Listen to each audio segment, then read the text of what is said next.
Hello beautiful people, welcome to blogger ताई. आज आपण आलोय कॅम्प मॅक्स कालोटे या ठिकाणी कॅम्पिंगसाठी. तर हे ठिकाण कर्जत आणि खोपोली पासून जवळ आहे. कर्जतवरून तुम्हाला यायचं असेल तर इकडे 15 किलोमीटर आहे आणि खोपोलीवरून तुम्हाला यायचं असेल तर 13 किलोमीटर आहे. कर्जतवरून येणं जास्त बरं पडतं कारण कर्जतवरून आपल्याला बऱ्याचशा ट्रेन्स अवेलेबल आहेत आणि खोपोलीवरून थोडा फ्रिक्वेन्सी ट्रेनची कमी असल्यामुळे तुम्हाला ट्रेन यायला थोडा कमी म्हणजे वेळ जास्त लागू शकतो. त्याशिवाय खोपोलीवरून तुम्हाला गाड्या फटाफट मिळत नाहीत, त्या कर्जतवरून मिळतात. तर तुम्हाला जर इकडे यायचं असेल तर तुम्ही कर्जतवरून येऊ शकता. तर 500 रुपये ते लोक सांगतात. किती पण 5 माणसं असू दे, 6 माणसं असू दे. तर यांच्याकडे इको वगैरे गाड्या असतात, तर आपण निगोशिएट करून ते 400 पर्यंत त्यांना आपण आणू शकतो. त्याशिवाय खोपोलीपासून जर तुम्ही आला तर तुम्हाला ते 300 रुपयापर्यंत आणतील. पण तुम्हाला तुमच्या योग्यतेनुसार तुम्हाला जे इझी पडेल ते तुम्ही त्या रूटने येऊ शकता. इथे ही सगळी पार्किंग आहे कॅम्प मॅक्ससाठी आणि ही फ्री आहे, ह्याचे काही कॉस्टिंग नाही आहे. इथे आल्यानंतर हे पहिलं हे जे काउंटर आहे तिथे आपल्याला आपलं चेक केलं जातं नाव तुमच्या त्या लिस्टमध्ये आहे का, आणि मग तुम्हाला इथून एंट्री दिली जाते. आणि इथून एंट्री केल्यानंतर जी बोटिंग आहे ती क्रॉस करून आपल्याला पलीकडे जायचं आहे. कालोटे, आय लव्ह कालोटे. बघा मंडळी, कसलं एकदम असं भारी निसर्ग आहे. आता हे आपल्याला क्रॉस करून आपल्याला अपोजिट साईडला जायचं आहे. सो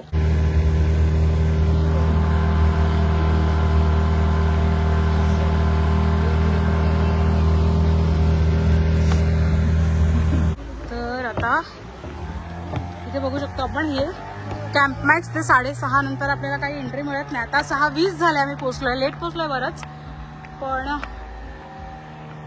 आता काय करू नाही शकत. बघा आपण इथे बघू शकतो पूर्ण अंधार झालेला आहे आणि आता आम्ही इथे पोहोचलोय. ते आता ही चेक इन प्रोसेस चालू आहे. आमची चेक इन झाली आहे. सो आता आपण पुढे जाऊया. चेक इन झालंय. आपल्या डिनर कुपन्स आहेत. Tent F3. आता इथे बघा, इथे फॅन आहे आणि आमचं सामान. 4 लोकांसाठी हा टेंट आहे आणि असे रांगेत बरेच टेंट आहेत. हा नाईट व्ह्यू आहे कॅम्प मॅक्सचा आणि मम्मीला थंडी वाजते तर इथे मस्त थंडी आणि त्यासोबत बॉनफायर.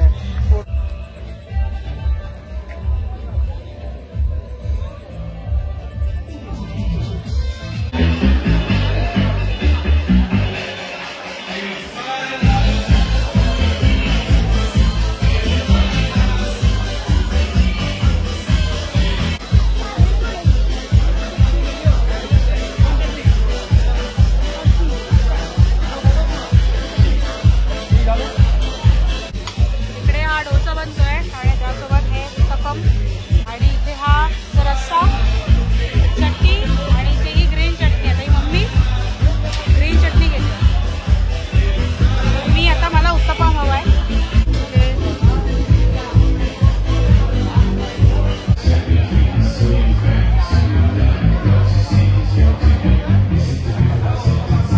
चुंबरी इथे आहे हे पॅनकेक स्टॉल. ते पॅनकेक बनवून तुम्हाला मिळतील. आणि त्याच्यानंतर इकडे स्पेशली पाणीपुरी आणि देन हे सेवपुरी. एवढे 4 स्टॉल. इकडे सगळ्या साईडला लाईव्ह काउंटर्स आहेत आणि देन इकडे तुम्हाला सिटिंग एरिया हा मिळेल. इथे मम्मी आणि अक्षय ऑलरेडी खात आहेत आणि हा एरिया आपण या साईडला लाईव्ह म्युझिक आणि वेगवेगळे जे प्रोग्राम असतात ते तुम्हाला इकडे पाहायला मिळतील. आता तिकडे गेम्स चालू आहे.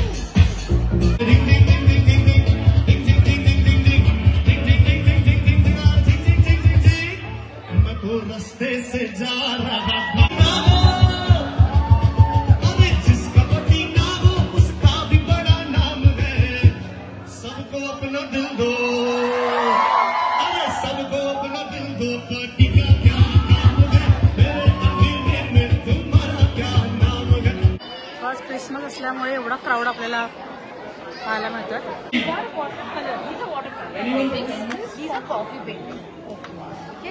So which one would you like to tell? These are just for reference. If you have something in your mind, you can let us know. Watercolor again, or these are watercolor.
Thank you guys, thank you so much. Yeah, 1 ते 4. 1 ते 4 सारे पसार. मग जग बुडो no कारभार 1 ते 4 सारे पसार. वरण भातानं तुपाच्या धारीने लिंबाच्या फोळीनं बायकोच्या जोडीनं देऊन ताळून आराम करू. सायंकाळी मड झुलत डुलत अमरट बोलत जगाची माप घालायला सुरू. 1 2 3 गो. आम्ही कोमान पुणेकर, दुनिया कोमान पुणेकर. चप्पल उत्तर पुणेकर हाताचा अंतर पुणेकर अख्खेला सागर पुणेकर. गोळीत जहर पुणेकर, अख्खी बोलती वो अख्खी क्रिएटिव्ह पाचात हरड पुणे. वाढीव आमचे पुणे ते होता 5 पे दुने. आम्हीच केवळ दर्जा आणि बाकी सारे खारे ताने. साऱ्यांना घराणे ते सारे दीड शहाणे. आमच्या पुढे नाही कोणी रे तिकडे कोणे धोतर वाले पगडी वाले आम्ही पुणेरी. SP मॉडर्न FC वाले आम्ही पुणेरी.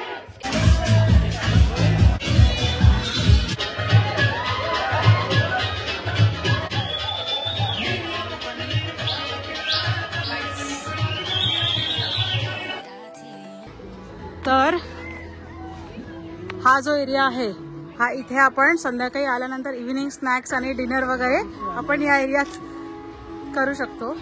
तर इकडे बघू शकतो पण सुरुवातीला आता क्रिसमस आहे त्याच्यामुळे बरेचशी इथे तुम्हाला क्रिसमसच्या ट्रीज आणि डिझाईन्स पाहायला मिळतील. त्यांनी इथे क्रिसमस ट्री आहे ही. त्याच्यानंतर हा स्टेज आहे. इथे लाईव्ह म्युझिक आणि इतर झुंबा वगैरे जे पण काही संध्याकाळची ऍक्टिव्हिटी असते ती या ठिकाणी होते. आणि त्यानंतर इकडे बघू शकतो या 2 अशा छान बाईक्स आहेत. या फोटोग्राफीसाठी खूप चांगलं हे आहे. त्याच्यानंतर हा ओव्हरऑल इकडे स्पेस आहे जिथे आपण बसू शकतो सगळ्या. म्हणजे हे डिशेस इकडून घेतल्यानंतर आता इथे हे काउंटर आहे त्यांचं, हे चहा काउंटर आहे. आता हे काउंटर काढले आहेत तिथं, आता संपलंय त्याच्यामुळे सध्या काढून टाकलंय. इथे प्यायच्या पाण्याची सुविधा आणि इकडे स्क्रीन आहे ही. आणि त्यासोबत इथे मुलांचे गेम्स आहेत. त्यांना तिकडे बघू शकतो तिकडे वर्कशॉप चालू आहेत. मी तिकडे जाणार नाहीये. इथे ही ट्री आहे त्याच्यावर आपण ज्या विशेष मागतो सॅन्टा क्लॉज कडून त्या लावलेल्या आहेत. आणि तिकडे मसाज काउंटर आहे, तिथे पोट्री आहे आणि तिथे हे पेंटिंग वर्कशॉप आहे ते. पण मी तिकडे जाणार नाहीये बिकॉज काल तिने माझ्याकडून 350 रुपयाचं ते वर्कशॉप सांगितलं होतं. मला नाही वाटलं की ते वर्थ आहे 350 रुपये देणं, सो मी नाही घेतलं. आणि इथे हे ज्योतिष आहे या साईडला. गर्दी पण बघा, म्हणजे आजच्या काळात आपण कितीही शिकलेलो प्रगत असलो तरी आपल्याला ज्योतिषाची गरज लागते हे मला हे बघून इथे कळतंय. सो आता आपण अजून काही एरिया इकडची प्रॉपर्टी आहे ते पण एक्सप्लोर करूया. चला खाली जाऊया. जे AC वाले टेंट्स आहेत ते आहेत, त्याच्या मागे पण AC वाले आहेत. या लोकांसाठी एक स्पेशल म्हणजे सेपरेट बाथरूम आहे आणि इथे जे हे सगळे टेंट्स आहेत ह्यासाठी कॉमन बाथरूम आहेत जे मागे आहेत, आंघोळ करायला पण त्यांना मागे आहे. आता इकडचं तुम्हाला मी या टेंटचा एक इश्यू सांगते. आता हे टेंट्स आपल्याला ना बघा हे किती जॉईंट आहेत, म्हणजे ऑलमोस्ट अटॅच्ड आहेत हे सगळे इकडचे टेंट्स. तर ह्याच्याबद्दल एक स्टोरी तुम्हाला सांगते मी. काय होतं की समजा रात्री झोपलो आणि ह्याच्यामध्ये जर कोणाला अशी सवय असेल घोरण्याची वगैरे,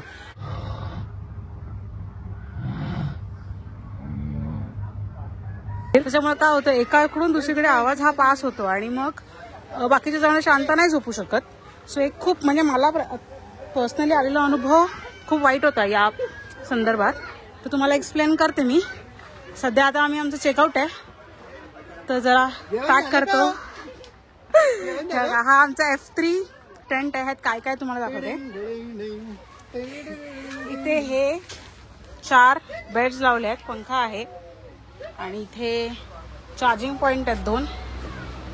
नंतर अजून काही स्पेशल असं ना लाईट आहे. बाकी आमचं सामान इथे पसरलेलं आहे एवढे जागेत. तर सध्या आता पॅकिंग करतो. इकडची कॉस्टिंग अशी आहे. आता जसं आम्ही आज क्रिसमससाठी आलो होतो तर याची प्राइसिंग अराउंड 2500 विथ टॅक्सेस करून मला 8,000 पर्यंत गेली. तर आता आपण हे आहे पेटिंग झू. इथे बरेचसे छोटे छोटे पक्षी आणि प्राणी आहेत तर ते आपण बघूया. मम्मीने थोडंसं त्यांना खायला घेतलंय तर ती घालेल आणि आपण आता पुढचं काय काय आहे ते बघूया. काय आहे चारा? चारा आहे, घोडाचा चारा आहे. किती? 20 रुपये.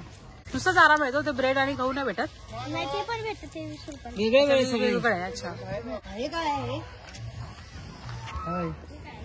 घोड्याचं खाणं असेल ते. टर्की म्हणजे काय? बघ हे बदक. अच्छा बदकांसाठी आहे. हे घ्या का मा पैसे देते. हा घे. पाडतो अक्षय कशाला खाली? टाकू नको ना, उचलते.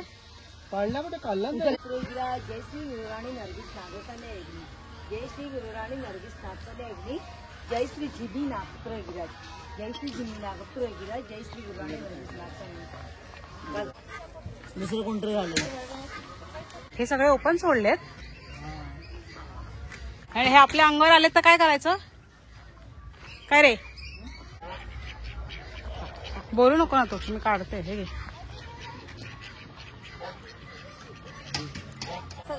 अच्छा हाताने घाल. तू घाल. मी नाही, मी तर घाबरते ना. इथे बघा हा हे सगळे डक्स आहेत आणि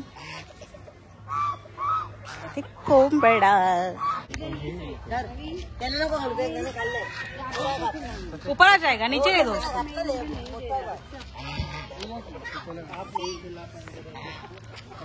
नीचे दे दो. इथे बघा. ए अक्षया से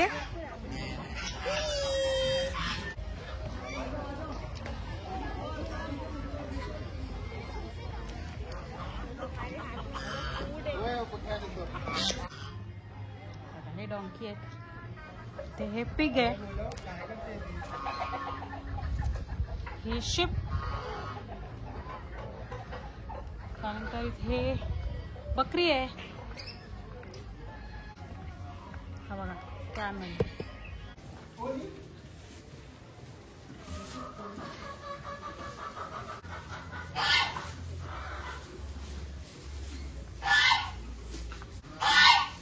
कोणाला आवाज येतोय?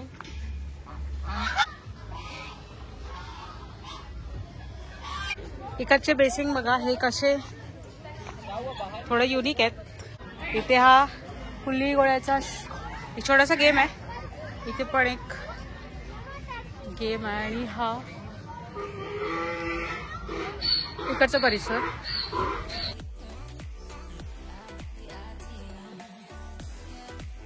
या साईडला इथे हे अजून टेंटचा हे आहे. हा लुडो बनवलाय गेम आणि नंतर इथे पुढे चेस आहे. त्याच्या वेळेला इथे बघू शकतो हा कॅम्पॅक्सचा शूटिंग आर्चरी आणि इथे आहे शूटिंग रेंज. काही अजून करायचं असेल तर आणि त्याच्यानंतर इथून हा पूर्ण तलाव आहे तिकडे कायाकिंग पण केलं जातं, तिकडे बघू शकतो त्या साईडला कायाकिंग करतात काही लोक. ऍक्च्युली दुपार झाली आणि प्रचंड ऊन झालंय. मी आता हळूहळू एक एक काय काय आहे अजून ते एक्सप्लोर करते. तर मंडळी आता आपण इकडचं जे ऑर्गॅनिक फार्म आहे ते बघायला जाऊया. इथे बघू शकतो या साईडचा हा एरिया आहे, हा सगळं ह्यांचं ऑर्गॅनिक फार्म लावलंय त्यांनी. काय काय तुम्हाला दाखवते. हा इकडचा ऑर्गॅनिक फार्म आहे. पपाय 10 पेलामेट पिप पिप. ही कसली भाजी आहे? कोथिंबीर हा आहे. हा उकरा आहे, आला तर नाही अजून, हे काय आलं ना? थोडा थोडासा आला. हे बघा, हे बघा पडवळ कसं लागलंय. तिथे पुढे पपई आहे, इथे हे पपईचं झाड आहे. त्याच्यानंतर हा इकडचा फुलगोबी आहे आणि हा इकडे हा पत्ता गोबी आहे, कॉलीफ्लावर. नंतर इथे आला नाही अजून ब्रिंजल. हे बटर बीन्स. याचं आपल्याकडे एक झाड आलंय बघ. हे शिरीष गवार अंगाला फिट आहे.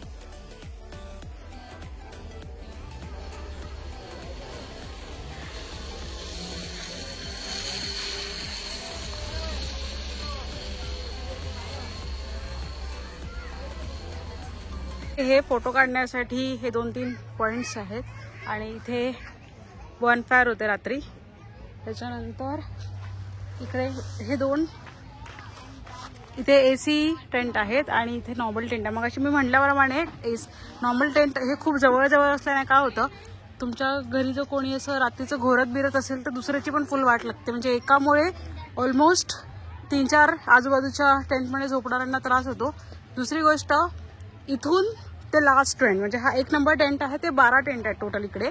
सो जर 12व्या टेंटमध्ये कोणी राहणार असेल, आणि जनरली काय होतं इथे वरती ते डान्स वगैरे जे आपण मगाशी बघितलं ते वरती आहे, त्याच्यामुळे तिकडून येण्यासाठी हा एरिया खूप जवळ आहे. आणि इथून तिकडे जो जाणारा असतो तो सतत चालत असतात, पण एवढी लोक जितके असतील ते सतत चालत असेल त्यामुळे खूप डिस्टर्बन्स होतो.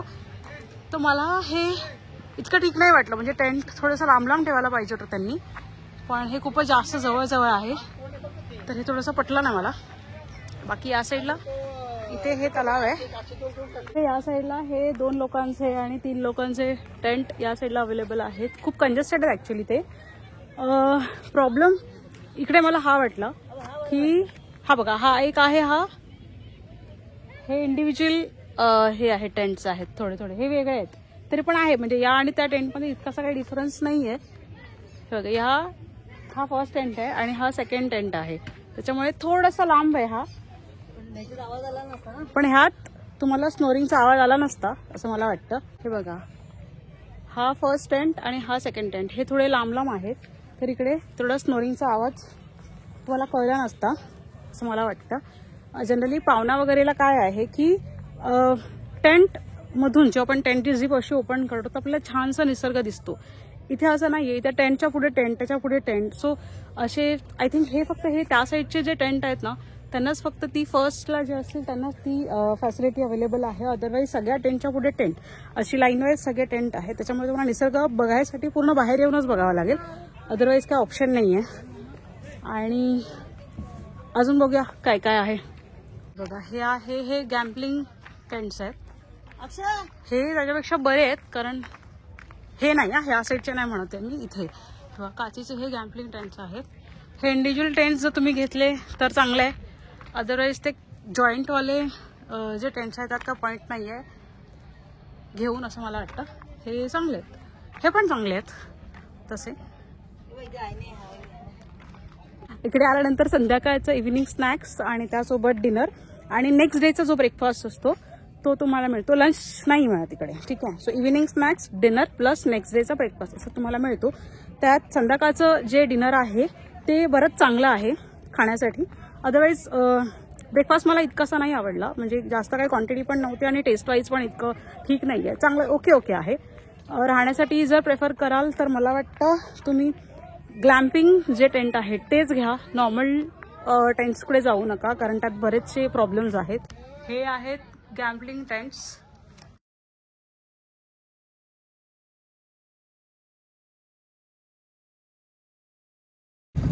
कसं वाटतं मम्मी? छान वाटतंय. हा रील बनवण्यात बिझी आहे. तर आपल्याला इकडे येताना काय होतं, इथून ते पिकअप करून आपल्याला या साईडला सोडतात, इथून मधून या बोटीमधून, आणि मग तिकडे तुम्हाला ते सगळे टेम्प जे आहेत ते बघायला मिळतात. या साईडला या तलावामध्ये कायाकिंग होतं, त्याचे काही चार्जेस आहेत, तर तुम्हाला पे करून तुम्ही ते घेऊ शकता. तर इथल्या कॅम्पमॅक्स बद्दल जी काही इन्फॉर्मेशन माझ्याकडे होती ती मी तुम्हाला देण्याचा प्रयत्न केला आहे. तर आजचा व्हिडिओ तुम्ही पाहिला असेल तर तुम्हाला व्हिडिओ कसा वाटला हे मला नक्की कॉमेंट सेक्शनमध्ये कळवा. व्हिडिओ आवडला असेल तर लाईक करा, कॉमेंट करा, शेअर करा आणि सबस्क्राईब करायला विसरू नका, जेणेकरून माझे नवनवीन व्हिडिओ आल्यानंतर तुमच्या फोनची